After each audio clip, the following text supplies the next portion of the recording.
সিলেট ও সুনামগঞ্জে বন্যা পরিস্থিতির আরও উন্নতি, অবকাঠামোর ব্যাপক ক্ষতি। মূল্যস্ফীতি কমাতে একগুচ্ছ কৌশল, কেন্দ্রীয় ব্যাংকের সংকোচনমূলক মূল্যস্ফীতি ও নীতি সহায়তাকে ইতিবাচক বলছেন বিশেষজ্ঞরা। রংপুর বাস টার্মিনালে টিকিট উধাও, বাইরে ৩ গুণ দামে কালোবাজারি।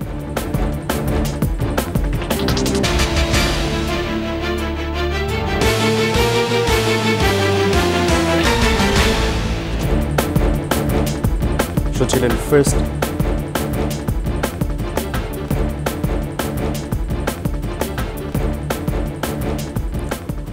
ফার্স্ট সিকিউরিটি ইসলামী ব্যাংক পিএলসি সংবাদ শিরোনাম।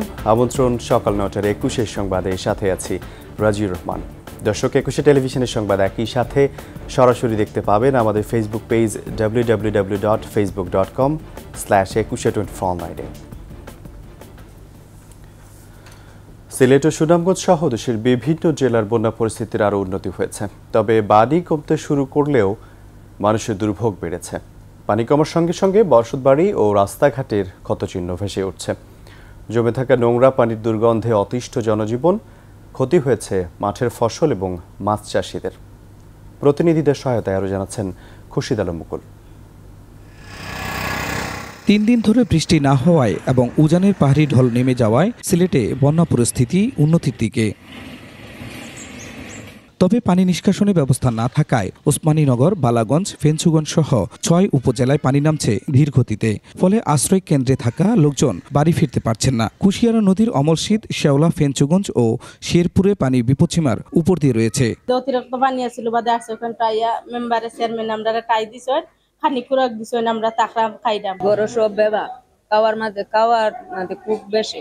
সিলেট নগর থেকে পানি নামার সঙ্গে সঙ্গে দুর্ভোগ বাড়ছে। আশ্রয় কেন্দ্রে ছেড়ে বাড়ি আসা লোকজন পড়েছেন নানা ভোগান্তিতে। আমরা ৫-৬ দিন আশ্রয় কেন্দ্র আসলাম, আমরা খাইকে আইছি, এখন গরু তাকার মতন আমরা কিচ্ছু না, আমরা আবার আশ্রয় কেন্দ্র যাইতে হইবে। এদিকে জেলার ৩২০টি শিক্ষা প্রতিষ্ঠান এখনো পানিতে তলিয়ে, ফলে সময় মতো পাঠ কার্যক্রম শুরু করা নিয়েও রয়েছে শঙ্কা। ২২৬টা হচ্ছে আশ্রয় কেন্দ্র, আজকের রিপোর্টে আমাদের কমছে। ৩০৪টায় বন্যা কবলিত আর এলো ১৯৯টা আশ্রয়। পাহাড়ি ঢলে সৃষ্ট বন্যায় সুনামগঞ্জের ফসল ও মৎস্য চাষিদের ব্যাপক ক্ষতি হয়েছে। জেলা কৃষি সম্প্রসারণ অধিদপ্তরের তথ্য মতে ১৭২৭ হেক্টর আউশ ধানের ক্ষেত তলিয়ে গেছে।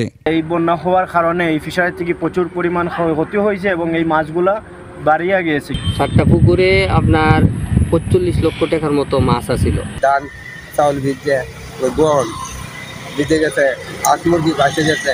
জেলা মৎস্য অধিদপ্তরের তথ্য মতে ১২ উপজেলায় ৮,০২১টি পুকুরের ছোট বড় মাছ বানের পানিতে ভেসে গিয়েছে। সরকারি সহায়তা পেলে আমরা এই সমস্ত ক্ষতিগ্রস্ত চাষিদেরকে কৃষি প্রণোদনার মাধ্যমে তাদেরকে সহায়তা করার চেষ্টা করব। পুকুরের পাড়টাকে একটু উঁচু করা আর তীরবর্তী পুকুরের চারিদিকে তীরবর্তী যায় যে শক্ত বা একটু ভালো মানের নেট দেওয়া, যাতে হলো অল্প পানিতে যাতে মাছ ভেসে না যায়। লালমনিরহাটেও বন্যা পরিস্থিতির আরও উন্নতি হয়েছে। নদী তীরবর্তী নির্মাঞ্চলে বসত বাড়ি থেকে পানি নেমে গেছে। রাস্তাঘাট জেগে ওঠায় স্বাভাবিক হয়েছে যোগাযোগ ব্যবস্থা। তবে কাঁচা সড়কে কাদামাটি থাকায় রয়ে গেছে দুর্ভোগ। এদিকে রংপুরের কাউনিয়া পয়েন্টে তিস্তা নদীর পানি বিপদসীমার উপর দিয়ে প্রবাহিত হচ্ছে। পানিতে প্লাবিত হয়েছে নদী তীরবর্তী ও চরাঞ্চলের ১০ গ্রাম। খুরশিদ আলম মুকুল, ২১ টেলিভিশন। প্রস্তাবিত বাজেটে সংকোচনমূলক নীতি নেওয়া হয়েছে, পাশাপাশি কেন্দ্রীয় ব্যাংকের সংকোচনমূলক মুদ্রানীতিও বিদ্যমান। এছাড়া নিত্যপণ্য আমদানিতে দেওয়া হয়েছে কর ছাড়। মূল্যস্ফীতি কমাতে এসব সিদ্ধান্ত ইতিবাচক ভূমিকা রাখবে বলছেন বিশেষজ্ঞরা। তৌহিদুর রহমানের রিপোর্ট। ইউক্রেন রাশিয়া যুদ্ধ সহ নানা কারণে সাম্প্রতিক সময়ে নিত্যপণ্যের দাম বেড়েছে। এতে চাপে সাধারণ ক্রেতারা। প্রস্তাবিত বাজেটে ধান, চাল, গম, আলু, ভোজ্য তেল সহ ২০টিরও বেশি ভোগ্যপণ্য আমদানিতে দেয়া হয়েছে কর ছাড়। সব মিলিয়ে একদিকে বাংলাদেশ ব্যাংকের মুদ্রানীতি, অন্যদিকে সংকোচনমূলক বাজেটের ফলে মূল্যস্ফীতি নিয়ন্ত্রণে আসবে বলছেন বিশেষজ্ঞরা। সরবরাহ বাড়িয়ে মুদ্রাস্ফীতিকে নিয়ন্ত্রণ করা যায়। এই দ্বিতীয় পদ্ধতিটা আমরা দেখলাম এই বাজেটের মাধ্যমে গভর্নমেন্ট গ্রহণ করেছে। কেন্দ্রীয় ব্যাংকের উদ্যোগগুলোর মধ্যে প্রধান উদ্যোগটা হচ্ছে এবছরের শুরুর দিকে নিল মুদ্রানীতির মাধ্যমে। মুদ্রানীতিটা নিয়েছে সংকোচনমূলক মুদ্রানীতি, যাতে বাজারে অর্থের প্রবাহটা কম থাকে। সবচেয়ে পজিটিভিটি হচ্ছে যে আপনি যখন যে দামে আপনাকে পণটা পরিশোধ করতে হবে সেই দামেই যদি আপনি ব্যাংক থেকে রেটটা পান, তাহলে সেটা কি, তাহলে আপনার জন্য এটা দেখানো অনেক সুবিধা। এটা প্রথম আসবে ব্যবসায়ীদের ক্ষেত্রে, যে সমস্ত ব্যবসায়ীগুলো এতদিন ধরে এই প্রবলেমটাতে পড়ছিল তারা এই প্রবলেমে পড়বে না। কেন্দ্রীয় ব্যাংকের নীতিতে সুদের হার বেড়েছে, পাশাপাশি আমদানি এবং উৎপাদনে নীতি সহায়তার ফলে কমবে পণ্যের দাম বলছেন বিশেষজ্ঞরা। একটা এলসি খুলেন 117 টাকার জায়গায় যদি সে 118 টাকায়ও রাখে, হ্যাঁ, তাহলে আপনার কিন্তু খরচ বাড়বে কিন্তু 1 টাকা। তাহলে আপনার আগে মানে যে রেটের যে পার্থক্য ছিল সেই রেটটা কমে যিনি উৎপাদনকারী তার খরচ কিন্তু একটা কি কমে যাওয়ার একটা সম্ভাবনা থাকবে, এবং আলটিমেটলি কি উৎপাদনকারীর খরচ যদি কমে যায় সেটা কিন্তু ভোক্তা পর্যায়েও কিন্তু কি ইম্প্যাক্টটা পড়ে যাবে আর কি। নিত্যপণ্য যেগুলো আমাদের আমদানি করতে হয় সেগুলোর করগুলো প্রায় শূন্য করে দিয়েছে। আরেকদিকে এই মুদ্রা সরবরাহ বাজারে আরো কমানোর জন্য বাজেটের আকারকেও ছোট করা হয়েছে। তো সব মিলিয়ে আমরা আশা করতে পারি যে গভর্নমেন্ট যেভাবে নেমেছে, কেন্দ্রীয় ব্যাংক সহ, শুধু গভর্নমেন্টকে বললে হবে না, কেন্দ্রীয় ব্যাংকের ওখানে প্রচেষ্টা আছে, তাতে মুদ্রাস্ফীতি আগামী কয়েক মাসের মধ্যে নিয়ন্ত্রণে চলে আসবে। তবে পণ্যের দাম সহনীয় রাখতে জ্বালানির দামও নিয়ন্ত্রণে রাখার পরামর্শ বিশেষজ্ঞদের। তৌহিদুর রহমান, 21 টেলিভিশন, ঢাকা। বিভাগীয় নগরীর রংপুরের ঢাকা বাস টার্মিনালে 25 জুন পর্যন্ত টিকিট উধাও। হাজার হাজার যাত্রী চরম দুর্ভোগে। কাউন্টারের বাইরে 3 গুণ দামে টিকিট কালোবাজারে বিক্রয় হচ্ছে। প্রশাসনের নজরদারি নেই বলছেন সাধারণ মানুষ। আলেহাদার রনির ক্যামেরায় রংপুর বিভাগীয় প্রতিনিধি লিয়াকত আলী বাদলের রিপোর্ট, জানাচ্ছেন রত্না জামান। রংপুরের কামারপাড়া বাস স্ট্যান্ড থেকে ঢাকা ও চট্টগ্রামে যাতায়াত করে বিভিন্ন কোম্পানির 2 শতাধিক বাস। নিজ নিজ কর্মস্থল ঢাকা চট্টগ্রামে ফিরতে বাস স্ট্যান্ডে এসে বাসের টিকিট পাচ্ছেন না ঈদে আসা হাজারো মানুষ। 25 জুন পর্যন্ত সব টিকিট বিক্রির দাবি নামি দামি কোম্পানির কাউন্টারগুলোর। তবে এ বিষয়ে নোটিশও দেয়নি তারা। ঢাকার টিকিটও পাচ্ছি না, চট্টগ্রামের টিকিটও পাচ্ছি না, ছুটিও তো শেষ। এগুলো লোকাল গাড়ি যাইব সান্দরা, এগুলোর টিকিট নেই। যাত্রীদের অভিযোগ, সিন্ডিকেটের মাধ্যমে কালোবাজারি চক্রের কাছে বেশি দামে আগাম টিকিট বিক্রি করে দিয়েছে তারা। অথচ বাস স্ট্যান্ডে 500 টাকার টিকিট 1,500 থেকে 2,000 টাকায় বিক্রি হচ্ছে প্রকাশ্যেই। গাড়ি তেমন একটা ভালো না, লোকাল গাড়ি 1500 টাকা ভাড়া বেশি হচ্ছে। আমাদের কি ঢাকা যাওয়া কি সম্ভব হচ্ছে না এই অনুযায়ী। ক্যামেরা দেখে সটকে পড়েন কাউন্টার কর্মকর্তারা।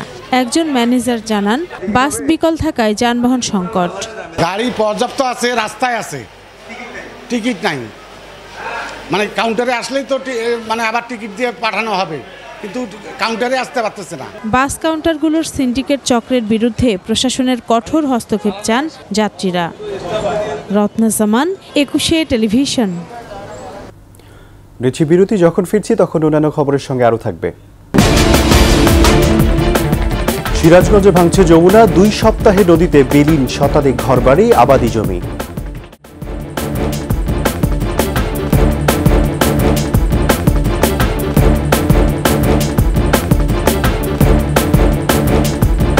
খবর আমন্ত্রণ, সকাল 9টার 21 সংবাদ।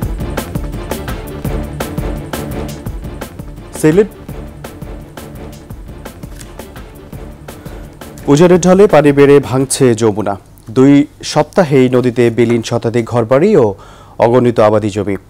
যথাযথ কার্যকরী পদক্ষেপ না থাকায় মানচিত্র থেকেই হারিয়ে যেতে বসেছে সিরাজগঞ্জের পূর্ব শাহজাদপুর উপজেলার 3টি ইউনিয়নের কয়েকটি গ্রাম।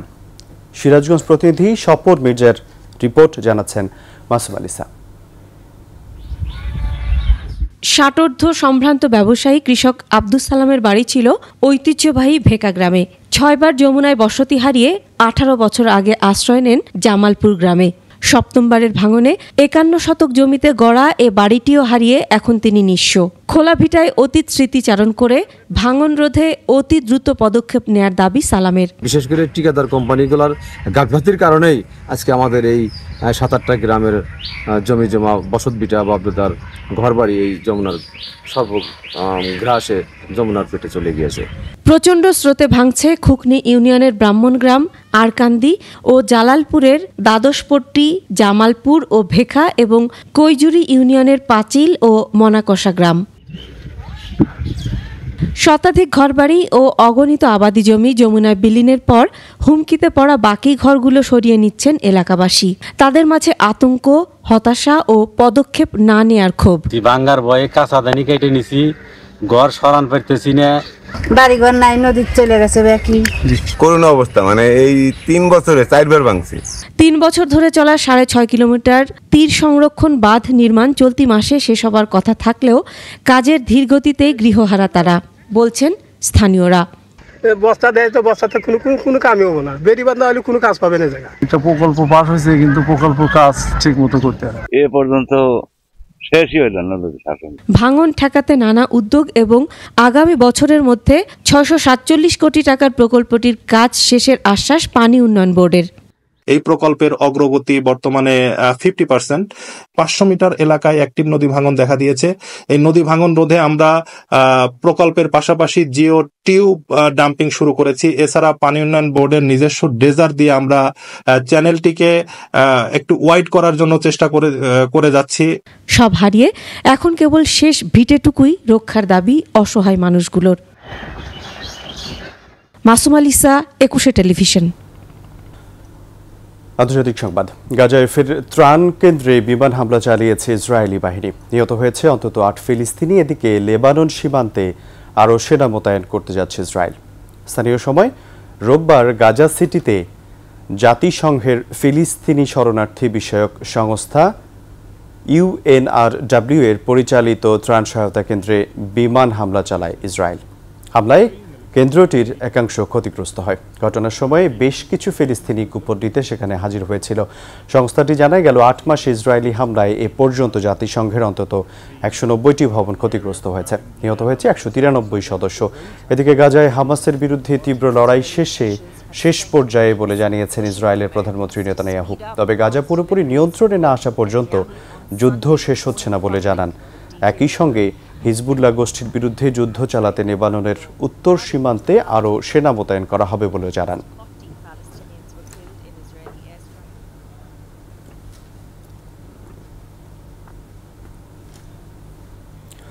এবার খেলার খবর।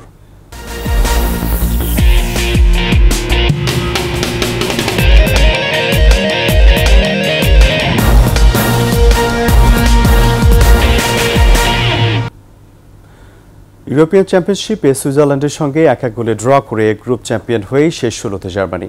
আর গ্রুপ রানার্স আপ হয়ে তাদের সঙ্গী সুইজারল্যান্ড। একই গ্রুপে স্কটল্যান্ডকে 1-0 গোলে হারিয়ে তৃতীয় হয়ে শেষ 16র আশা বাঁচিয়ে রাখল হাঙ্গেরি। শেষ করছি সকাল 9টার 21 সংবাদ। যাবার আগে ফার্স্ট সিকিউরিটি ইসলামী ব্যাংক PLC সংবাদ শিরোনামগুলো আরও একবার। সিলেট ও সুনামগঞ্জে বন্যা পরিস্থিতির আরও উন্নতি, অবকাঠামোর ব্যাপক ক্ষতি। মূল্যস্ফীতি কমাতে একগুচ্ছ কৌশল, কেন্দ্রীয় ব্যাংকের সংকোচনমূলক মূল্যস্ফীতি ও নীতি সহায়তাকে ইতিবাচক বলছেন বিশেষজ্ঞরা।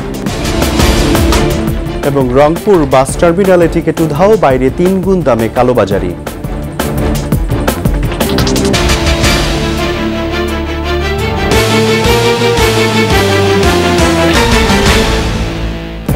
সর্বশেষ খবর জানতে ডায়াল করুন 2021 নম্বরে আর ভিজিট করুন 21tv.com এই ওয়েবসাইটে। এছাড়া ফেসবুকে ভিজিট করতে পারেন facebook.com/2124 এতক্ষণ সাথে থাকার জন্য ধন্যবাদ। পরবর্তী সংবাদ দুপুর 12টায় দেখার আমন্ত্রণ রইল। 21-এর সাথেই থাকুন।